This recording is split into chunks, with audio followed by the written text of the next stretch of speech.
Should I divorce after 10 years of marriage and 4 kids? Well, today I'm going to be answering that question from a follower who sent me an email asking about her relationship. You know, this one really tugs at my heartstrings. I am the villain in this story. I can identify with the villain in this story because I've been there. I struggled with my own anger issues. I've struggled for 17 years in my marriage. I've struggled since I was 16, really, with anger. So we're going to dive into that because anger is an issue that affects so many relationships. And without good anger management skills and how to cope with it, not just individually, but as a couple, your marriage is really going to struggle. So let me get to it.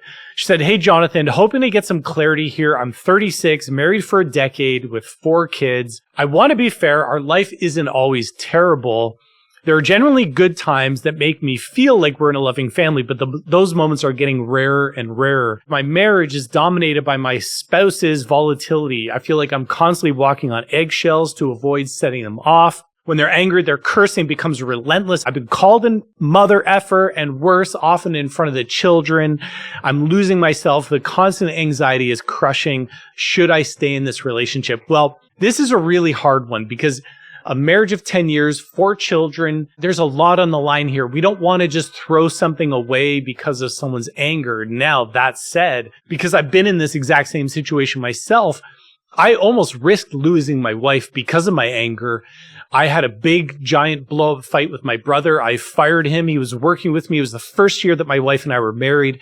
We were living in a studio apartment, a basement studio apartment. It turned into a giant fight. He and I are all good now.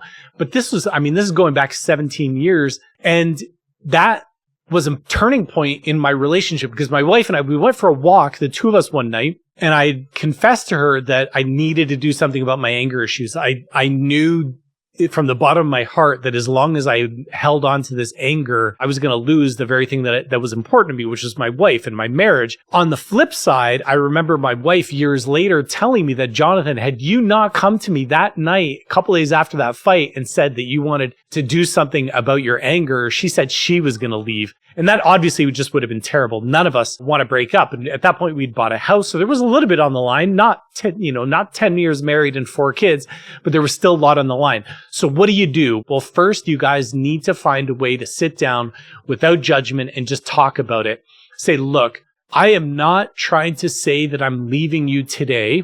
Obviously, I'm not happy with the way you treat me. We need to deal with this anger issue head on, but I'm coming to you without judgment. You're not a bad person because you're angry. And this is an important thing that your spouse needs to understand. You're not judging who they are because everyone deep down inside is a wonderful, beautiful person, but they're struggling with such intense emotional pain, likely caused from childhood, that it's manifesting itself in your relationship. So first, go to your spouse and say, "Look, without any judgment in the world, I want to remind you that I love you. You're a wonderful person. I'm here to talk to you about this anger, and I want to do it without judgment. Stay calm and just speak about the anger. We're not going to speak about you. We're not going to speak about anything we fought about recently. We're just talking about what anger is doing to our relationship." If you can get them on board for that conversation because you've removed the judgment, then you're going to say to them, "Look, I'm not expecting you to solve this now.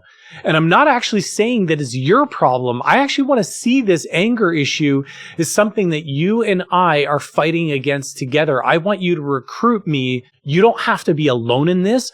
You don't have to shut down, get big, fight or flight, yell, stomp off.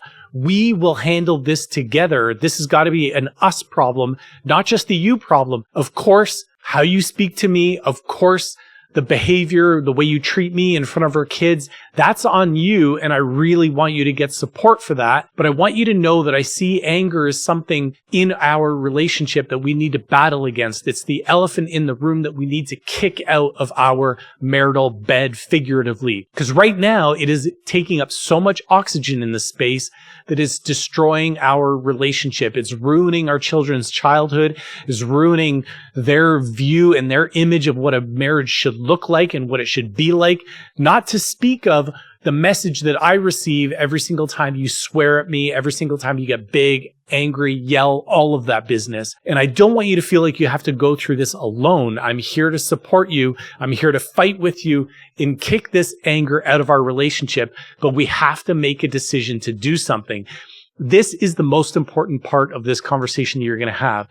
You want to sit them down and say, look, I understand that anger has been with you for a really long time. It's been in our marriage for a really long time, and we have no idea how we're going to get rid of it. That is okay. You got to remind them that it's okay for you, for them to not know how to get over this anger, how to conquer this elephant. All that matters at this stage in the game is that there's a willingness. Imagine a relationship in which we had control over our emotionality. Imagine a relationship in which we could be upset with one another, but it didn't lead to explosive anger. Wouldn't that be a wonderful place? The only thing, though, is that you've got to join me in this fight. Can I get your willingness to participate, knowing that you've got my support and I'm on your side? Are you willing to fight with me against this giant elephant in the room and kick it out of our relationship? Again, you're not looking for solutions right now. You're not even trying to figure out what to do next. You just want to get them on board with deciding to fight against the anger. Remember, there's no judgment. I love you for who you are. Anger is really destroying our relationship. So let's join arms and we'll fight it together. Get that commitment from them and then come back to me. And maybe in a couple videos, I'll do a follow-up on what steps you want to follow next to conquer anger. And of course, you can always reach out to me anytime. You can come over and join me on Instagram. It's Relationships with Jonathan. I answer every single one of my DMs. Come and ask me a question over there. We can carry on the conversation. If this video was helpful, smash that like button. Don't forget to subscribe. And thank you guys so much for being with me on this journey. I've loved nothing more than helping you save your relationship. And I'm on a mission to save 1 million of them, and yours could be next. Thank you guys so much. Bye now.